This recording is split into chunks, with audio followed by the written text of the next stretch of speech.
हा आहे आमचा खंडू. का समजदार आहे आणि खूप प्रेमळ आहे. जेव्हा माझा भाऊ टपरीजवळ थांबलेला असताना हा खंडू तिथे त्याला दिसला, म्हणून त्याने याला बिस्किट खायला दिले आणि मग तो गाडीवर बसून निघाला इकडे येण्यासाठी.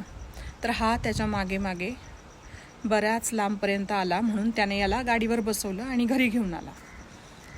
आल्यानंतर आमच्याकडे तेव्हा ना 20-25 कोंबड्या होत्या आणि खंडूने एक एक कोंबडी करून अशा 17-18 कोंबड्या मारून टाकले आणि हे आमच्या लक्षातच आलं नाही. फक्त दाबून मारून टाकतो, गळा दाबून मारून टाकतो. त्यापासून आम्ही त्याला दिवसभर बांधून ठेवतो, कारण सगळ्यांच्या कोंबड्या ह्या बाहेर फिरत असतात आणि मोस्टली आमच्या इथे येऊनच असतात.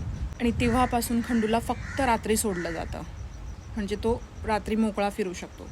पण या एरियातले जे कुत्रे आहेत ना, ते त्याला चावतात, मानेला वगैरे इतकं चावलेलं, त्याला इतक्या जखमा करून ठेवल्या होत्या. त्यामुळे आम्ही त्याला मोकळंही सोडू शकत नाही. आणि मला त्याची इतकी क्यू येते की बिचाऱ्याला कारण नसताना दिवसभर बांधून ठेवावं लागतं आम्हाला.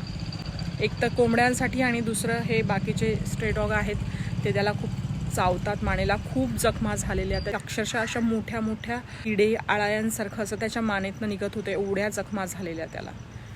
तर काय करता येईल याचं. म्हणजे याला कुठे सोडलं तरी हा इथेच परत येतो आणि मोकळं ठेवू शकत नाही, कारण हे समोरच्यांच्या कोंबड्या असतात त्या आमच्या इथेच येतात.